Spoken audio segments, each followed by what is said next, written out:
Welcome everybody to Extreme Off-Road Silly Bills, and today we're dealing with the 2000 Hot Wheels Deora 2. Now this has 1179 horsepower, 917 pounds-feet of torque from its original 5.7 litre V8 engine, although now it is twin turbocharged and not supercharged, and it now weighs 3,531 pounds. Now has all-wheel drive, off-road tyres and off-road suspension, and it can now do 0 to 60 in 4.643 seconds, 0 to 100 in 10.285 seconds, and go to a top speed of 207 miles an hour. So it's far from the quickest car that we've had on this series in terms of pure acceleration, but that might well come in handy in terms of being able to control the vehicle, because yeah, the handling and braking is fairly good for a vehicle of this type, but as you can see the off-road capability is quite on the low side. So yeah, it's going to come down to whether the off-road capability is enough, because the handling and braking certainly looks like it will be, but again it still weighs a fair bit despite having quite a lot of power. So yeah, it's a bit of a mixed bag, but I'm hopeful that it will at least be able to do go quickly, but I'm not expecting it to be either as quick as the current leader, the Hot Wheels 2 Jets on this series, or the Extreme E vehicle from the previous episode, because they were really rather quite ludicrously fast, to be honest. So yeah, let's get started. Obviously this was not meant for going off-road, and that engine is in the rear, so it could provide plenty of oversteer. Let's hope it won't. To be as balanced as possible after all. It's certainly making a lot more noise than the Extreme E vehicle in the previous episode, because obviously this is not all electric.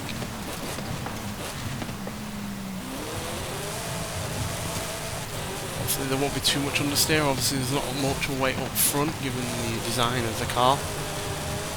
That doesn't mean that there won't be any understeer, but the lack of weight up front should help in that.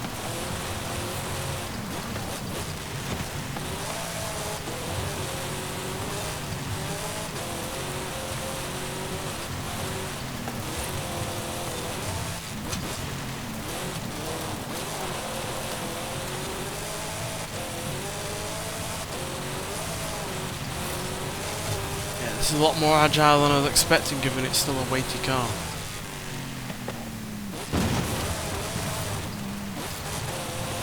A little bit bounced up on the landing there, because it doesn't have all that much suspension travel despite having off-road suspension. It didn't actually raise it all that high. Yeah, the chassis and the bodywork is going to be slamming into the ground, which is why we're bouncing back up.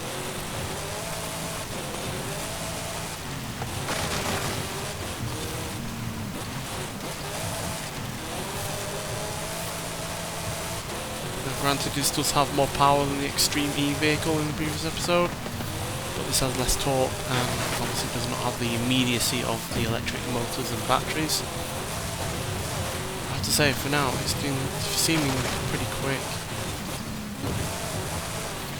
And again, the Extreme E vehicle probably didn't feel as quick as this because, well, it makes no noise, so it's really hard to judge how a vehicle is performing when you've got no noise and no feedback. But that was a remarkably quick car, so yeah.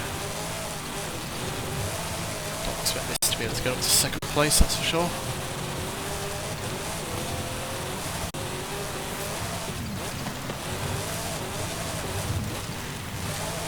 Since it doesn't have quite the off-road capability of that Extreme E car.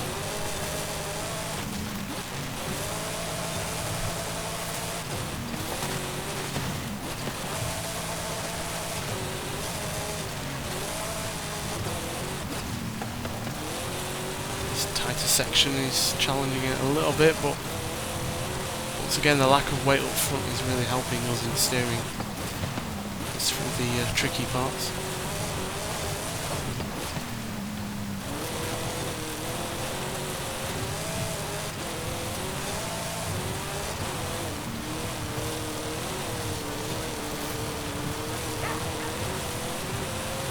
Well, it's not as quick as the previous car in the previous episode, but it isn't slow by any means at 3 minutes 19.074, which puts us comfortably into the top 10, beating the McLaren 620R, the Lexus RCF Track Edition, and it knocks the Toyota Tacoma TRD Pro out of the top 10, meaning now the top 10 is full of cars below the 3-minute 20 mark.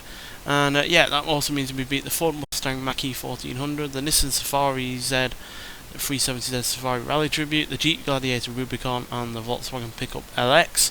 But we are slightly behind, and by slightly I mean by more than a second. That's how much of a gap there is between 8th and 7th. The Nissan GTR Nismo, which is below the 3-minute 18 mark, as well as McLaren 765 LT and the really rather impressive muscle cars from Plymouth and Dodge in the form of the Barracuda and the Coronet, and obviously slower than the Extreme E from the previous episode, as well as the still current leader, the Hot Wheels 2 Jets. But yeah, we now have 2 Hot Wheels cars in the top 10, which I'm fairly pleased about, quite frankly.